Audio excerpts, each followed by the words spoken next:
Hey y'all, nice, cool, and overcast day here in Oklahoma City. We got about 1.5 inches of rain last night, so I'm very excited about that. We really needed it. I am getting ready to plant all of my seeds out here in the raised bed. I really needed to get this done about a week ago, but I just couldn't get it done. So you can see behind me all of the compost bags that I need to get put in place. I have some tomatoes and some peppers over there that are going to go into the ground. I have some perennials right behind me. This is Veronica that I need to get transplanted out into the landscape. I'm a little bit hesitant on getting some of that stuff out into the landscape because we are getting ready to get started on basically redoing the backyard, getting all the plants and all of that. And I'm not exactly sure where this Veronica is going to go, but I will put it in some places that I think it will work, because I did dig this up and save it when we were taking everything out from back here. And so I wanted to save those perennials. Veronica, it's a purple Veronica. It is a super hardy plant here for us, blooms all summer long, spring and summer.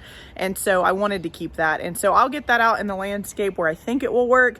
And then I am going to be planting some perennial starts in that same bed that the Veronica and the feverfew are in, because I didn't get around to starting some of the coneflower and the Mexican feather grass seed inside. I've just been super busy at work. So one of these beds is going to be a perennial transplant bed, and then the others are going to be vegetable and cut flower. So why don't I just flip around here really quick and I'll show you what we're working with. I'll show you the seeds that we're going to get planted today.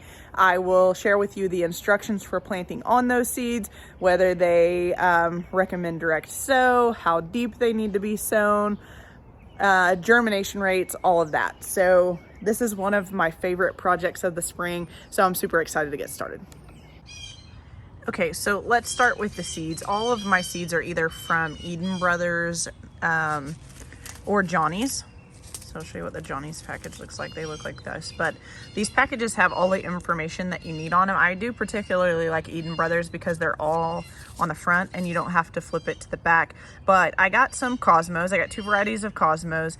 I narrowed it down a little bit from last year because I had quite a few Cosmos and I ended up just using the same Cosmos over and over in my cut flower arrangements. So these are the Cosmos that I used most last year. It's a really nice white Cosmo. You can direct sow these. They do so well for us here in full sun, even evening sun, even when it's 105+ degrees outside. You can see here, no cold stratification. And then sow Cosmos in full or partial sun after last frost, and then don't cover with more than 1/4 inch of soil. And really, that's all that I look at when I look at these seed packets. I don't even pay attention to plant spacing because a lot of these seeds are so small that it's hard to get the placement right anyways. If I feel the need, I can go back and thin them out at a later date. But that is Cosmo Purity. This is Cosmo Radiance. This is a pink Cosmo. And again, same thing. Sow, direct sow after last frost. Don't cover more than 1/4 inch of soil. Hi there, buddy.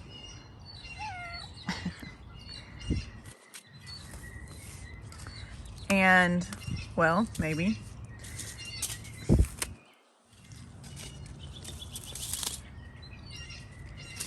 Grew this last year, loved this. This was by far my favorite zinnia, Bennery's Giant Purple. Johnny's will have all of the germination info on there as well, but you can see here where it says transplant and then it says direct seed after last frost when soil is warm, so 1/4 inch deep, cover lightly but firmly. So there's that one. The Queenie's Formula Mix. So this is kind of a lime greenish. I ordered quite a few seeds in that chartreuse lime green hue, and I'm really excited about that. Again, direct seed after last frost, 1/4 inch deep, cover lightly but firmly. And then it'll give you some watering information there. you should always keep your seeds moist until they go to germinate, and pretty consistently moist until they get more mature. And with zinnias, zinnias and cosmos, I will go in and pinch those off so that once they get their second set of leaves, I'll go in and pinch those off so that I get a stronger stalk and way more bloom. So when we get to that point after these have germinated and they start to produce, I'll show you how I do that. This one is Queenie Lime with Blush, so very similar to the last one that I just showed you. All the requirements are the same. And Amaranthus. So wanted to grow this last year and I missed it. They were out of seed, so I'm super excited to get these. And all of these, I will provide a picture of what these look like when they bloom, and I'll put those in picture-in-picture on this screen. But this one is a direct seed after last frost, so thinly, barely covering seed. And it'll give you information like that, and it'll tell you to thin once they have the first true leaves. Soil and light requirements, it says all that on there as well. This is Coral Amaranth. I'm really excited about that. Again, same information there. So yarrow, this is a yarrow that I am growing as perennials that I will then transplant out into the landscape.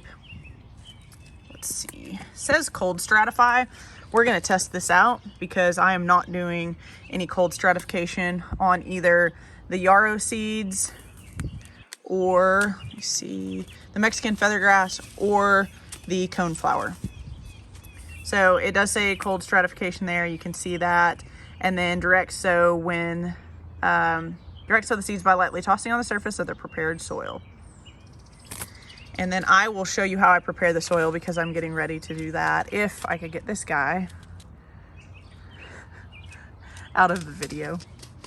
Hollyhock. So I have some hollyhock over there that I've already planted that I got from the nursery because I couldn't resist it.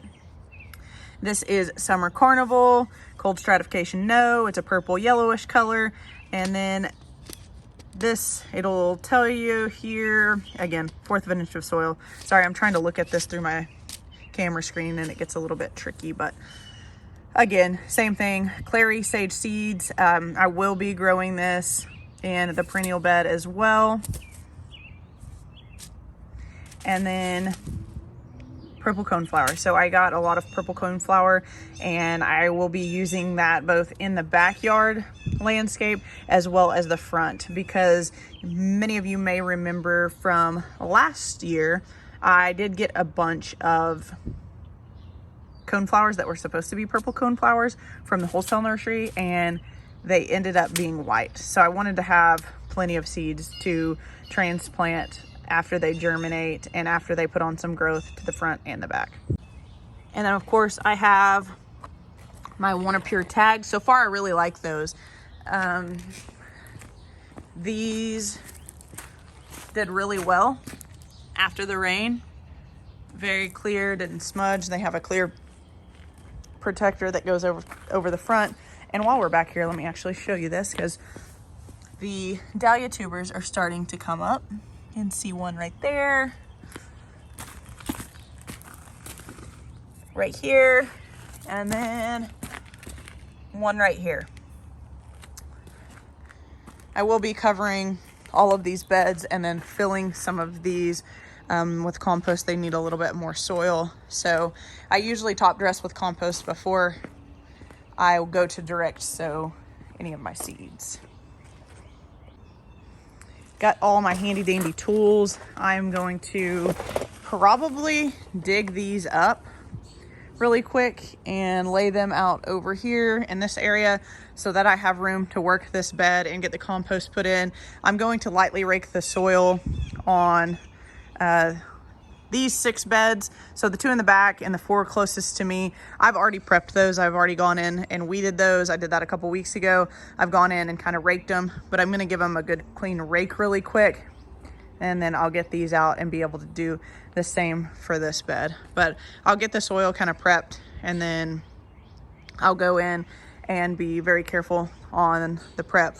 On that bed, just needs a light layer of compost. And people will ask, this is the compost that I'll be using. This is the compost I used last year, and it worked really well for me. So why don't I just get my camera set up here really quick, and I will get to work on getting these beds totally prepped and the soil added, and then I will come back and I will show you the process of sowing the seeds.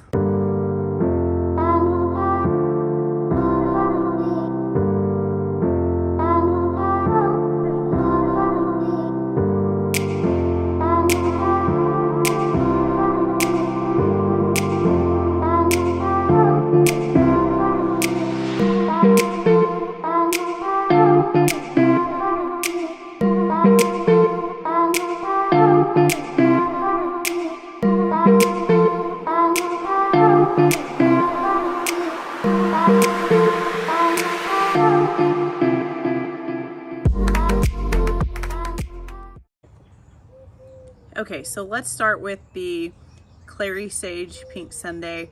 I am going to sow this in the bed that the dahlia tubers have already been planted in. These get about 18 or up to 28 inches tall, sorry. And all the zinnias that I have planted back there are anywhere from 24 to 36. So these should work just fine in front of it. I try to stagger my plantings based, like the taller stuff in the very back towards the fence, and as the plant varieties get shorter, come to the front at the entrance of the cut flower beds. So this is what the seeds looks like, and I'm going to sow these about 1/16 of an inch, so basically just right on top of the soil with a little dusting of dirt on top of them.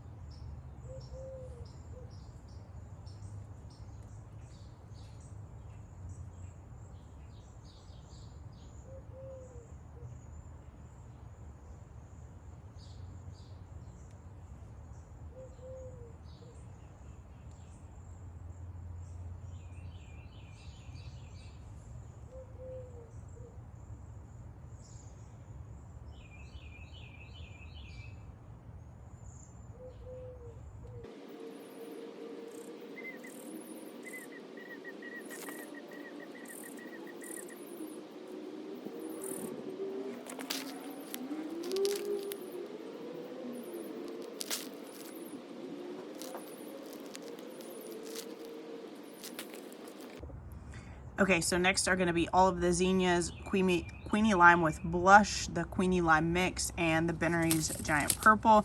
The Bennery's Giant Purple is the tallest, so it's in the very back there.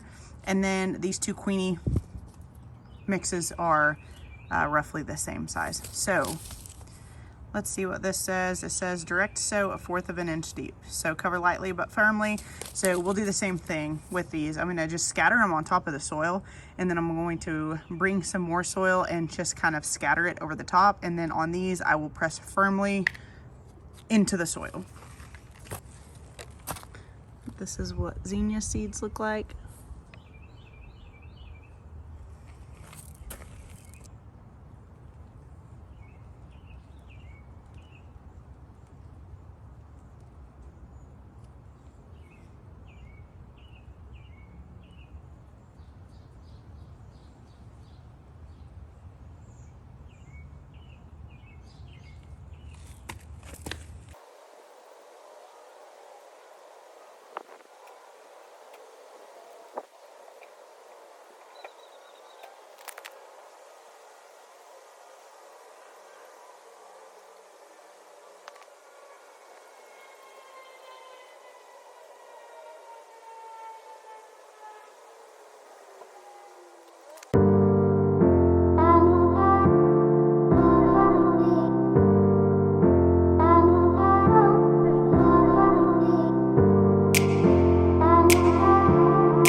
All right, so I have so many of these purple coneflowers.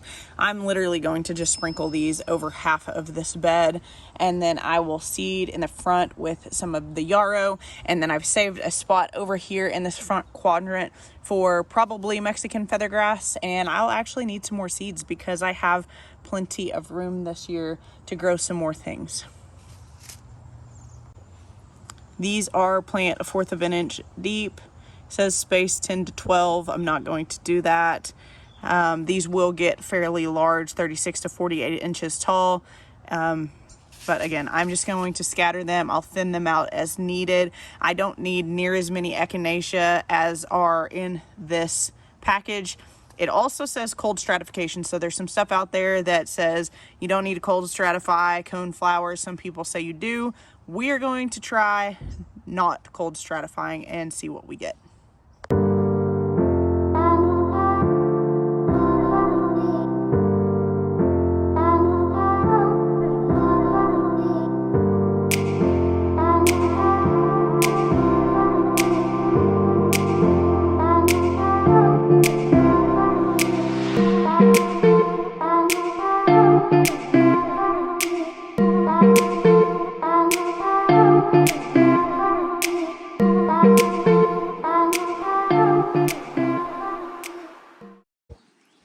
Okay, so got those scattered and relatively covered. I ended up going all half of this bed and then this quadrant over here too. It was a lot of seeds. I don't expect all of those to make it. However, now we have cosmos. So the cosmos and the amaranthus. Cosmos.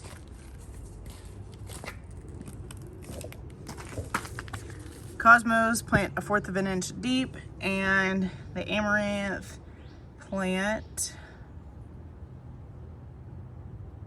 thinly, barely covering seed. So there you have it. And when seeds are super tiny, they will come in a bag like this. These guys are tiny. I'm gonna do my best to scatter them, and this quadrant right here, and barely cover with soil.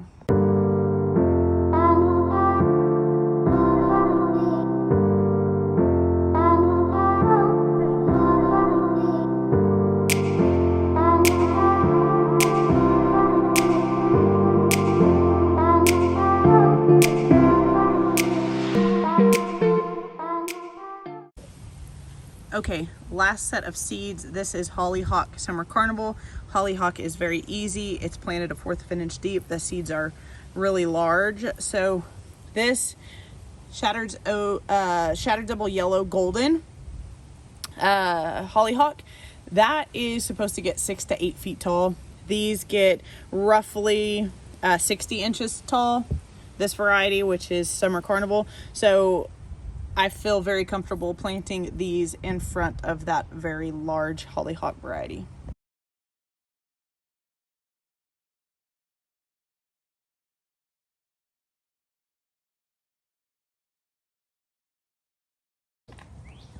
Okay, and so the last thing on the list is these tomatoes. I got peppers as well, but I'll be planting peppers in pots. These are just sitting back here. These are some ever-bearing strawberries right here that came back from last year, and I have some husky cherry red tomatoes. I have Better Bush tomato, Super Sweet 100, and Sun Sugar.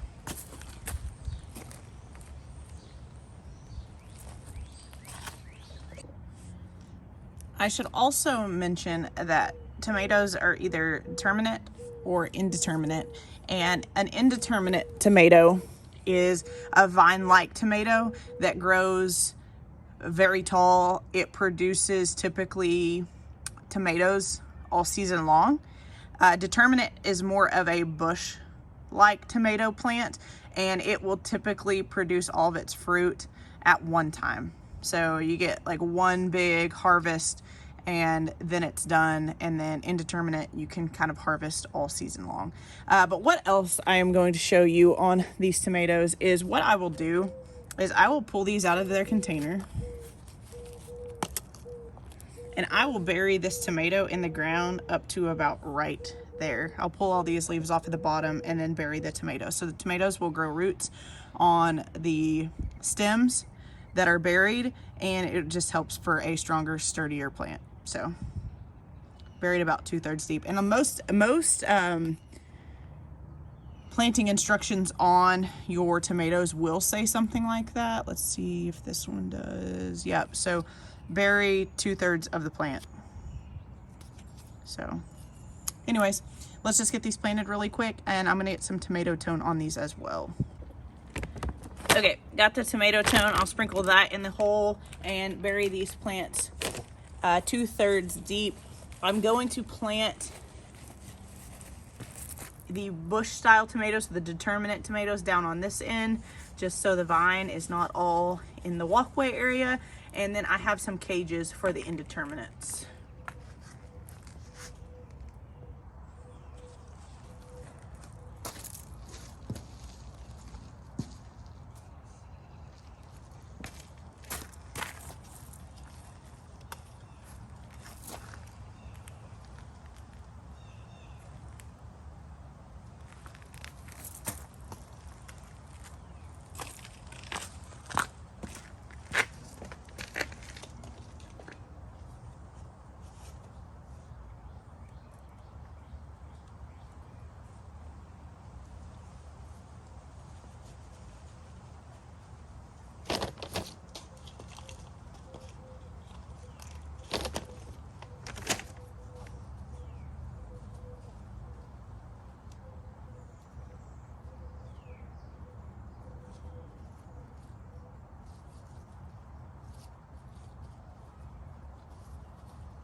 Okay, and the last thing I'll do is get all of these watered. So something that you want to be careful with when you are watering seeds is that you don't displace all of the seeds.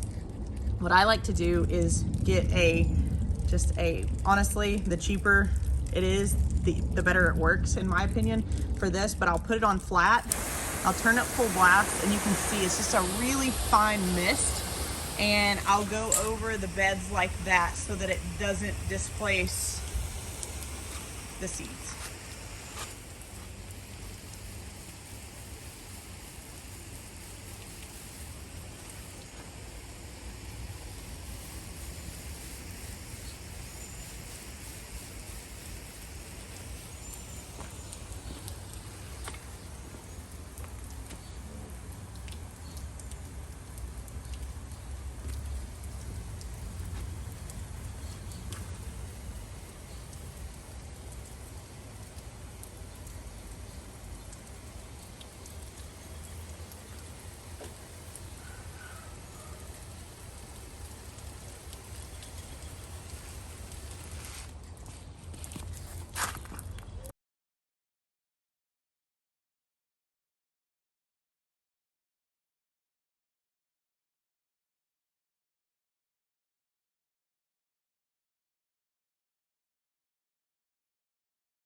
All right, well, got so much done back here, got so much stuff direct sown, and I have 2 beds that are still totally empty.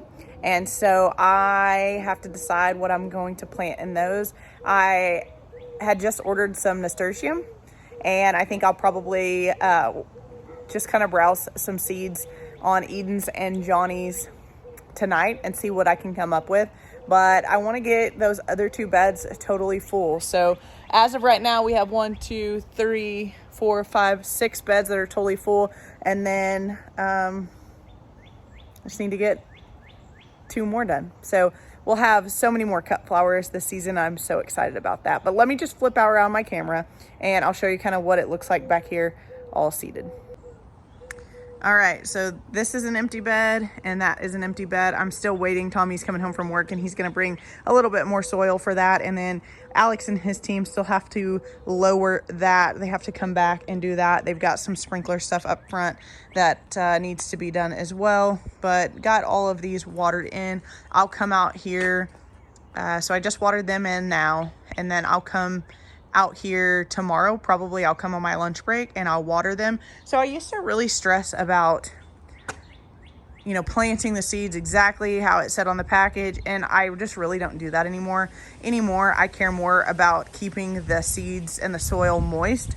That is the biggest battle that you're gonna face. Obviously, if you're planting seeds and you just throw them on top of the soil and you don't do anything else and you water them, they might struggle a little bit if they're in full sun.